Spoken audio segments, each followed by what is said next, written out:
primeiro trailer de Pantera Negra 2, Wakanda pra Sempre, finalmente foi lançado. E hoje nós vamos falar sobre toda a importância desse personagem, não só no cenário dos super-heróis, mas também em todo o cenário mundial e o legado de Chadwick Boseman depois da vinheta.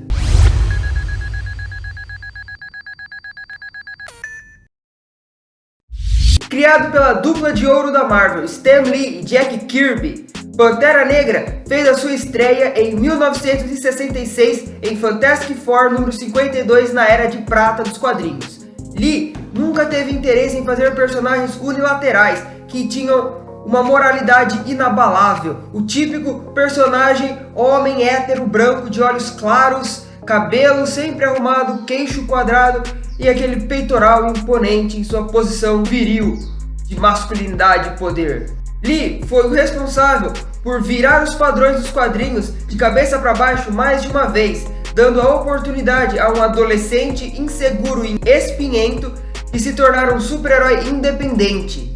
Transformou um capitalista armamentista e alcoólatra em um dos super-heróis mais famosos das crianças e dos adolescentes, e deu a oportunidade das minorias étnicas de serem representadas e lutar pelos seus direitos na sociedade com seus genes mutantes. Mas Lee queria um personagem diferente, um personagem que na sua pele, nas suas raízes, conseguisse uma identificação direta com um público muito específico das minorias que estavam crescendo naquela época. E assim surgiu o primeiro super-herói negro da indústria, o Rei Pantera Negra.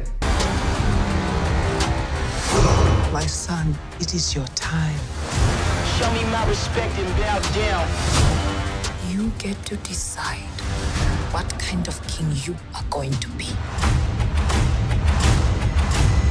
Mais do que um super-herói, o Pantera Negra era um rei, um símbolo de poder, de igualdade, de liderança, de força, de representatividade, de orgulho racial. Entretanto, nos anos de 1955 a 1968, os Estados Unidos passou pelo movimento dos direitos civis negros. E, durante esse movimento, em 1960, surgiu o Partido dos Panteras Negras, com a finalidade de lutar contra a violência policial contra os negros, e também responsável pelo surgimento do movimento Black Power. Mas esse Partido dos Panteras Negras pregava a autodefesa armada contra o Estado e também a autogestão social, aonde os afro-americanos deveriam se autogovernar e cuidar da sua própria comunidade de maneira independente, sem influência do Estado.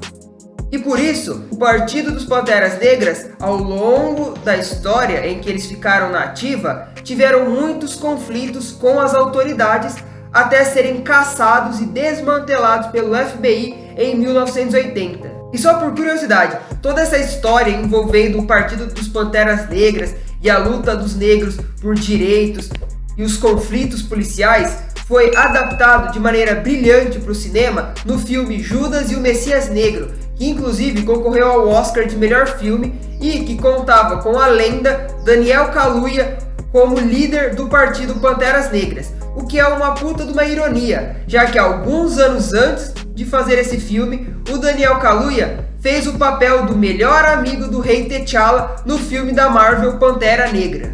Mas voltando a falar aqui sobre a Marvel, devido aos conflitos armados que o Partido dos Panteras Negras vinha tendo contra as autoridades, os chefões da Marvel e o próprio Lee ficaram com medo dos leitores associarem o seu personagem com esse partido mais radical. E por isso, durante um tempo, o personagem Pantera Negra sofreu uma alteração no seu nome, sendo chamado de Leopardo Negro, o que não é um nome tão ruim se a gente parar para pensar que nos primeiros rascunhos do personagem, o Lee queria chamar o Rei T'Challa de Tigre de Carvão. Então até que Leopardo Negro estava melhor, estava mais aceitável, mas obviamente isso não durou muito tempo e o personagem voltou a ser o Pantera Negra.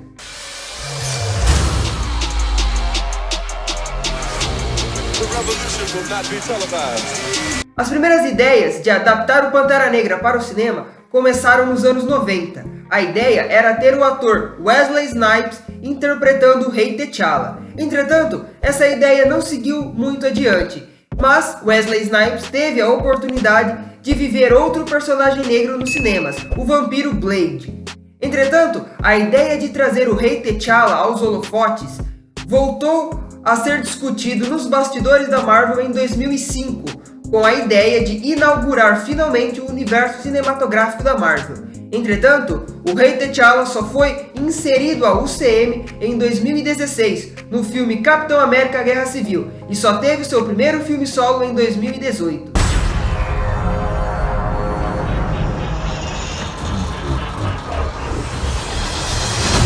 Assim como nos quadrinhos, o filme do Pantera Negra foi um marco de representatividade, colocando em xeque os padrões brancos de Hollywood e do UCM, sendo uma produção majoritariamente composta por elenco e produção, em sua maioria, por atores afro-americanos. Um marco de representatividade na indústria.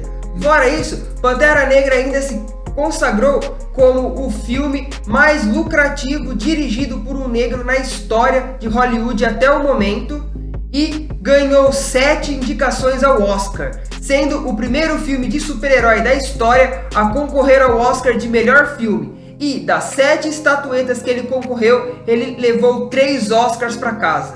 Pantera Negra ainda é a adaptação live action de um super-herói mais bem avaliada pela crítica especializada do Rotten Tomatoes, com a incrível marca de 94% de aprovação.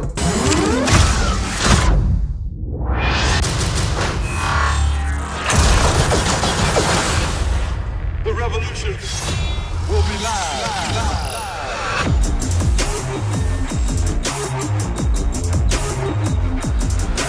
Pantera Negra 2, Wakanda para sempre. Sem sombra de dúvidas, é a sequência mais aguardada de um filme da Marvel, mas infelizmente não pelos motivos que nós gostaríamos. Afinal, todo fã da Marvel quer saber o que a Marvel vai fazer com o personagem T'Challa e como vai homenagear o rei Chadwick Boseman nessa sequência, já que o ator infelizmente nos deixou em 2020, aos 43 anos, vítima de um câncer de cólon. Chadwick havia sido convidado pela Marvel para viver o personagem Pantera Negra. Ele era a primeira escolha do estúdio, mas quando ele aceitou o papel e assinou o contrato, ele já estava ciente da sua condição e gravou todos os filmes em que o Pantera Negra aparecia, sentindo dores extremamente violentas como consequência do seu tratamento. Mas mesmo assim, Chadwick Boseman fez questão de se mostrar inabalável perante as câmeras, já que até esse momento absolutamente ninguém dentro da Marvel ou os próprios fãs tinham qualquer noção de que o ator estava lutando contra um câncer. E pelo fato de ninguém saber dessa situação difícil em que o ator estava passando, quando ele veio a falecer em 2020, os fãs da Marvel simplesmente entraram em choque e ninguém conseguia acreditar que o eterno rei T'Challa havia falecido, que o rei Chadwick Boseman não estaria mais no próximo filme do Pantera Negra. E a partir daí, muitas especulações começaram a rodear a internet de que talvez a Marvel iria utilizar o CGI para trazer o ator de volta à vida, assim como fizeram com o personagem do Paul Walker em Velozes e Furiosos.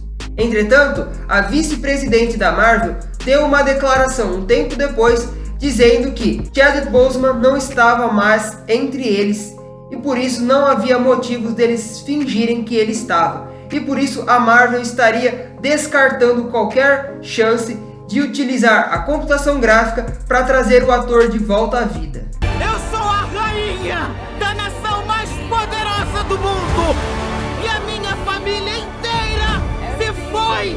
Com o lançamento do primeiro trailer de Wakanda para sempre, nós podemos perceber que a Marvel vai transportar o luto da vida real para o universo cinematográfico e vai iniciar essa sequência deixando claro que o rei T'Challa também faleceu. Inclusive, em uma das cenas do trailer também é possível ver o funeral do rei T'Challa e uma homenagem a ele gravada em uma parede com a linguagem wakandana, que foi traduzido por um fã da Marvel e diz: "O rei e a pantera viverão para sempre em nós." O antagonista dessa sequência vai ser o Aquaman da Marvel, o Namor, que é o maior comedor de casadas da Marvel. E assim como nos quadrinhos, os atlantianos e os wakandanos vão ter suas rivalidades territoriais, políticas e militares. E inclusive, Wakanda vai sofrer a inundação por vontade do Namor, assim como acontece nos quadrinhos. Inclusive, deixa eu ressaltar aqui que quando a Marvel divulgou o visual do personagem Namor pela primeira vez na internet, muitos fãs tiraram sarro do personagem, falando que ele estava parecendo um dançarino de escola de samba. Entretanto, assistindo a esse primeiro trailer agora, podemos notar que a Marvel usou como referência para a estética, não só do Namor, mas de toda a sua civilização subaquática, os deuses e a antiga civilização maia. O que é genial e enriquece culturalmente toda essa criação de mundo do segundo filme, assim como a estética tribal africana futurista de Wakanda fez lá no seu primeiro filme. Called it El Dorado. They looked for it in South America, but it was in Africa the whole time. Outra personagem extremamente importante que vai ser inserida na Marvel nesse filme é a Coração de Ferro, que nos quadrinhos serviu como uma substituta do Homem de Ferro, mas aqui ela parece ser uma aprendiz da Shuri em Wakanda. Inclusive, se a gente parar para analisar esse primeiro trailer com atenção, nós podemos perceber que a maioria dos personagens que aparecem em destaque, pelo menos nesse trailer, são as personagens femininas. Fora que a música de fundo desse trailer é a música No Woman No Cry. Então eu acredito que nesse segundo filme nós vamos ter um grande foco na representatividade das mulheres negras em posição de poder na sociedade, tendo uma rainha e não um rei no trono da nação mais poderosa do mundo, a guarda real das Dora Milajes tendo um destaque ainda maior, e todo esse girl power vai alcançar o seu ápice com a introdução de uma mulher assumindo o manto do Pantera Negra. Momento teoria. Muito se especulou de que a Shuri, a irmã do T'Challa, assumiria o manto de Pantera Negra assim como nos quadrinhos. Entretanto, durante a pandemia da Covid-19, a atriz que faz a Shuri quase foi demitida da Marvel por ser anti-vacina. E no MCU, a personagem foi estabelecida como uma grande cientista, e não como uma guerreira. E levando em conta que no primeiro filme, o Killmonger destruiu todas as ervas coração, que é a fonte do poder do Pantera Negra, a pessoa que vai assumir esse manto precisa ser alguém que tenha muita experiência de campo e que tenha um condicionamento físico diferenciado. E por isso eu apostaria que a Okoye, líder das Dora Milajes, poderia assumir o manto do Pantera Negra. Mas, novamente, como vai ter uma série spin-off no Disney Plus sobre as Dora Milajes e a Okoye vai ser a protagonista dessa série, a minha aposta, eu acredito, na minha teoria, eu acredito que quem vai assumir o manto do Pantera Negra vai ser a Nakia, que foi o interesse amoroso do T'Challa no primeiro filme, porque ela atua como uma espiã de Wakanda, ela foi treinada pelas Dora Milajes, então ela tem o preparo físico, a experiência de campo. Então, para mim, quem vai assumir o manto de Pantera Negra vai ser a Nakia, mas a Okoye também é uma candidata em potencial. O legado do rei Chadwick Boseman viverá para sempre como o eterno Pantera Negra, e aonde ele estiver, que ele esteja em paz, e que o Wakanda para sempre nos traga inúmeras homenagens mais do que merecidas a esse incrível ator. E é com isso que eu encerro o vídeo de hoje.